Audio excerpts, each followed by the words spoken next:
Now, we learned in an earlier lesson how to write the formulas for simple ionic compounds. In other words, the ones that don't have polyatomic ions in them. In this lesson, we're going to write formulas with compounds that have polyatomic ions in them. And you're going to see the process is largely the same as these easier ones that we've already learned how to do. The ones that end in "ide," do you remember that naming principle? Well, the larger ones, they don't end in "ide," and the reason is because they very often contain polyatomic ions. But I want you to notice they still are two-part names: lithium phosphide, calcium sulfide. Well, if you come over here, sodium phosphate, potassium sulfate, still two-part names, which means we've got to have a positive ion, a cation, and a negative ion, an anion, and that's all we need to write formulas. Should be pretty simple. But one of the things I want to point out here, and you're going to see me point it out many times in this lesson, is if they don't end in "ide," that's a good sign that you have a polyatomic ion in them. But if they do end in "ide," it's probably just phosphorus. It's not PO4 or something like that. If it's sulfur, it'll be just sulfide, right? So let's try a simple one to make sure that we know how to do this. So you remember with simple ones, it's just simply a matter of knowing what the elements are. That's lithium, that's phosphorus. Find them on a periodic table, figure out what their charges are, and I want you to type in the formula for lithium phosphide now. So you notice we did not need a polyatomic ion chart because there's no polyatomic ions in here. This "ide" tells me that's just phosphorus. And this is just lithium. Lithium's right there. It's in the alkali metal column, so it's lithium +1. Phosphorus is right here. Clearly it's in nitrogen's column, so it's 3-. And then we've got to say to ourselves, which side needs more when I do my ion or my charge counting exercise? Is it the positive or negative side that needs more? Clearly the positive side. So I'm going to put another lithium and another lithium.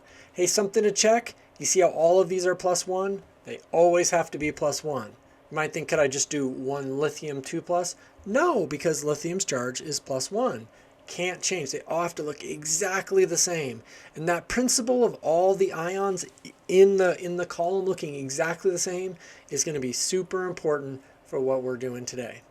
But I do think at this point, if we add +1, +1, +1, we have +3, and +3 and -3 is a neutral compound, and therefore our formula would be Li3P. Boom, we're done. Check some things. I have capital letters at the beginning or of the elements. If it's a 2-symbol element name, the second one is lowercase, and this is a subscript. There's no charge on it or anything like that because that means there's 3 lithiums. 1, 2, 3. Now we know how to do all of that. So what's different when we want to do polyatomic ions? Nothing. We need to know what the 2 ions are, and we need to know what their charges are. So sodium is right here. There's Na. Its charge is +1 because it's in the alkali metal column. And phosphate, now I see that it doesn't end in "ide," and that's making me think it's not just phosphorus. So I'm going to come over here and I'm going to try to find phosphate, and I got to look carefully. You see how there's phosphate and phosphite? I want phosphate. Now here's the deal. When I write down this ion, it needs to look exactly like that. It needs to say PO4. Don't drop off the 4, and the charge is 3-. Now, if I write another one of these, which you'll see later, I'm going to write exactly the same. It's got to look exactly the same, so don't drop that 4 off. But if we were to add these up, I have +1 in the plus column, and I have 3- in the negative column because the charge was 3-. We need more positives, agreed? So I'm going to do sodium plus, and there we go. Now we're up to +3. This is exactly like the one we just did. And there we go, it's neutral, which I'm going to just do a symbol 0. So if we're going to write the formula, it would be NaPO4. And how many NAs? 1, 2, 3. That's 3 NAs. And how many PO4s? Just 1. You notice I didn't draw another one in the column. They're just 1. So I'm going to leave it as it is. Now you might think, could I put a 1 out here, which you know you're allowed to do. But the deal is if you want to put a number outside of this, then you'd have to put this thing in parentheses. But since there's only one of them, let's leave it as it is. I think that's a great formula for sodium phosphate. So we're just checking charges just as we did before. Now let's try this one. I'm choosing this one because it's going to bring up an issue. Calcium is right here. Clearly calcium's charge is 2+. Nitrate is not nitrogen. because it doesn't end in IDE. It is not just nitrogen, because it would be nitride otherwise. So I come over here and I find nitrate, not nitrite, nitrate, and there it is. Now I have to use that ion exactly as it is. NO3, not NO, NO3. And if I were to sort of do my ion counting, this is +2, that's -1. Do I need more on the positive or negative side? Definitely the negative side. So I'm going to do a whole another ion. It's got to look exactly the same. See, NO3, NO3, -1. Can't change the charge, can't change anything. It's got to look the same. Now that gets me up to -2. See, -1 and -1 is -2. There we go, it's neutral. And I can write my formula. CaNO3. How many CAs? I just saw 1. So I'm going to leave that as it is. I'm not even going to put a 1 there. How many NO3s? Well, clearly there was 1 and there was 1. There were 2 of them. Now, you know I can't just put a 2 out here. So if I put a 2 out there, that'd be weird, right? I need to put it in parentheses first. Actually, let me go back a step. This is super important. Eraser. Let me go back a step and show you this. If you ever want more than one polyatomic ion, put it in parentheses first, then say how many there were. Super important. So yes, you've got to use parentheses if you want more than one. Now notice this second ion needs to say NO3, not NO. Don't drop it off, right? The 3 matters. And the second thing is, if you have more than one polyatomic ion, you must use parentheses. Now, if you only have one of them, you don't have to. What are some common mistakes that people make? Well, instead of writing NO3, 2, they drop off the little 3 that should be right there. Right? The formula said NO3 for that polyatomic ion. Don't drop it off. The second mistake is getting the number inside the parentheses. Now, we didn't mean to have 32 oxygens. We meant to have 2 NO3 groups. So do the parentheses first, then say how many on the outside. All right, let's try one more together, and then we'll have you work through some working a little bit more independently. Aluminum's right here. What is aluminum's charge? It's 3+, because I see it right there. Hydroxide, now this is super tricky. You guys see that it ends in "ide"? You might wonder, is that hydrogen? Actually, they'd say hydride if it was hydrogen, but it's not. And the thing to do is, because there are some exceptions, some weird ides that are in here. You notice most of these are not ides. Cyanide is one. But do you see if hydroxide is here? The first thing I would do is look in the polyatomic ion chart. If I don't see it here, then it's probably just the element. All right, there's hydroxide. It's OH. Now, good news is there's no like subscripts or superscripts. It's just OH, and it says it has a -1 charge. Now, do you think I need more on the positive side or negative side? Definitely the negative side. Now, including this one up here, how many total hydroxides do I need? How many total OHs? 3. Definitely 3, right? See how that would go? 1, 2, 3, which would give me -3. That's +3. And there we go. We have a neutral compound. Now, if I'm going to write the formula, I do AlOH.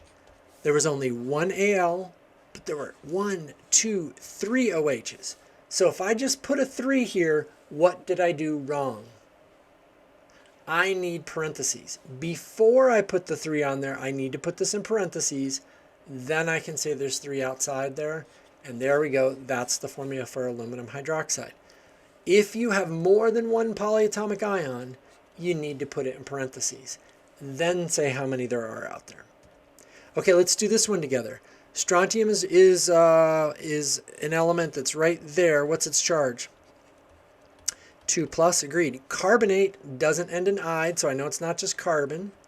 Come over here, CO3, 2-. All right, which side do I need more of? Positives or negatives? The trick question, wasn't it? If we add them up, this is already 2+, that's already 2-. It is neutral, so we're done.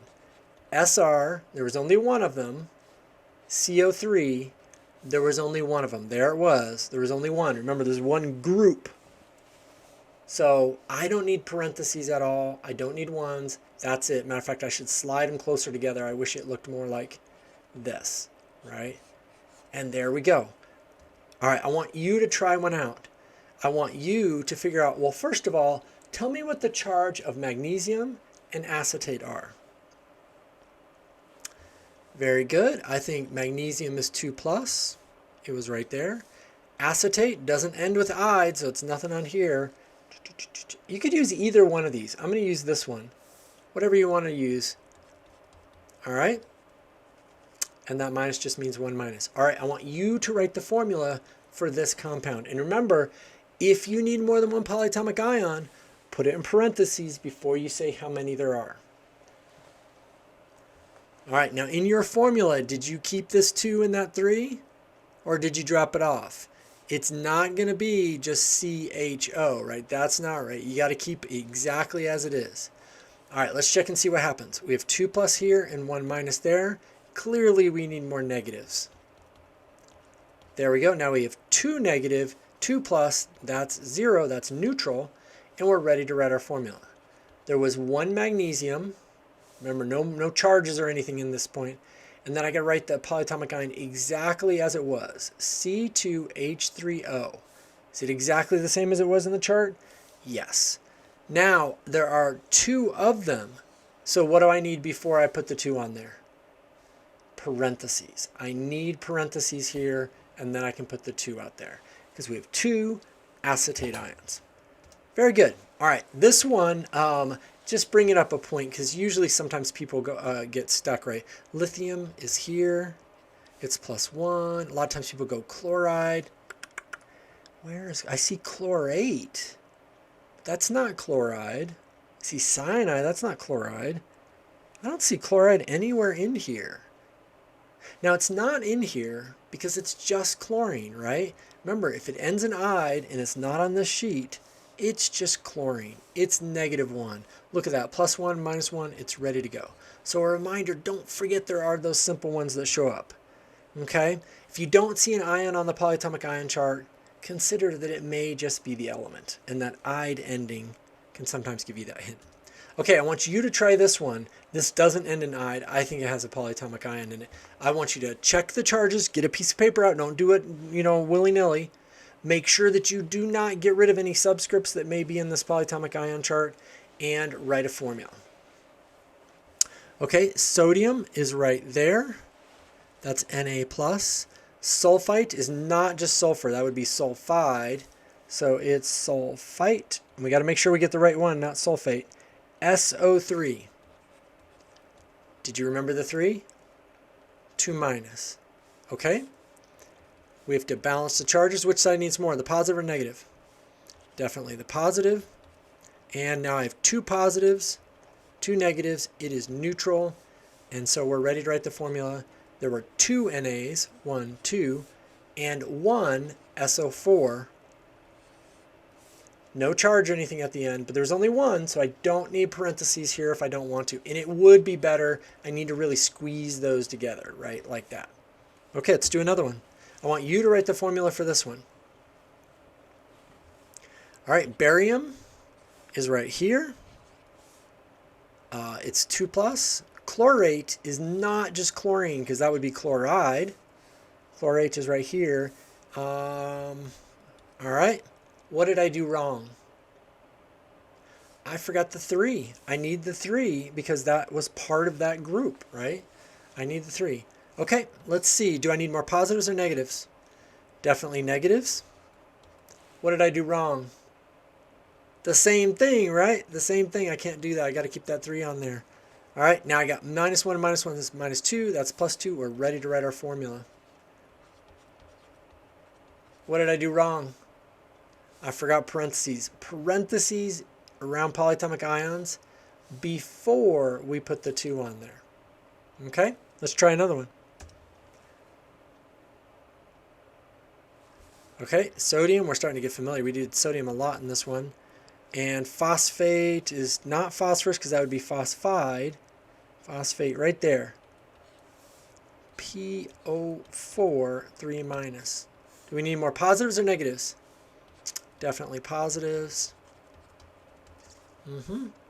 And yeah, it looks like we're neutral now. So Na, there were 3 of them. PO4.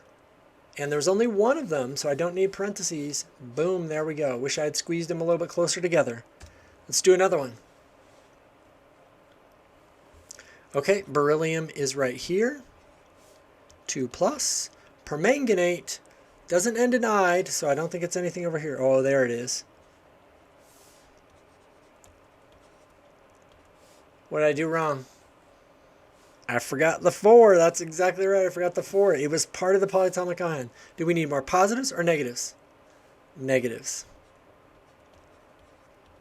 All right. Now, negative and negative is -2. That's +2. We are neutral. So we're ready to write our formula. MnO4 parentheses because I want 1, 2 of them, and there we go. That's the formula. All right, let's try this one out. This one's a little tricky. I want you to take your time, see if you can figure it out. All right, this one is really hard. Here's my tip for you if you didn't get it. There's ammonium. You might be hunting for an atom on here that looks like ammonium. It's not aluminum. It's the only positive polyatomic ion. So if you didn't get that, oh, here's my other tip. You might be wondering, sulfide. Where's sulfide? It's not in here. I see sulfite and sulfate, but that's just because sulfide is just sulfur. All right, now if you didn't get that, I'm going to stop the video here again. I want you to rewrite the formula. If you think you got it right and you saw all those things, I want you to just tell me, I think I'm right. If you didn't, rewrite in your formula. All right, ammonium is NH4 plus. Got to keep the 4, right? Sulfur, we've decided, is just sulfur, or sulfide is just sulfur, because it's not in that list. All right, do we need more positives or negatives? Definitely positives. What did I do wrong? I forgot the 4. I got to keep that 4 on there, right? All right, so +1, that's +2, that's -2. We have a neutral compound, and we can go NH4. How many NH4s were there? 1, 2. I do need parentheses, and then I can say 2. How many sulfurs were there? Just 1. So I could put the 1 if I wanted to, but I'm not going to. And there we go. All right, so that's how we write formulas for compounds that have polyatomic ions in them. If I were going to summarize, what are the 2 things that people miss the most? They don't include parentheses when they want to have more than one polyatomic ion. And the second one is they drop off little subscripts that are part of the polyatomic ion, and you can't do that.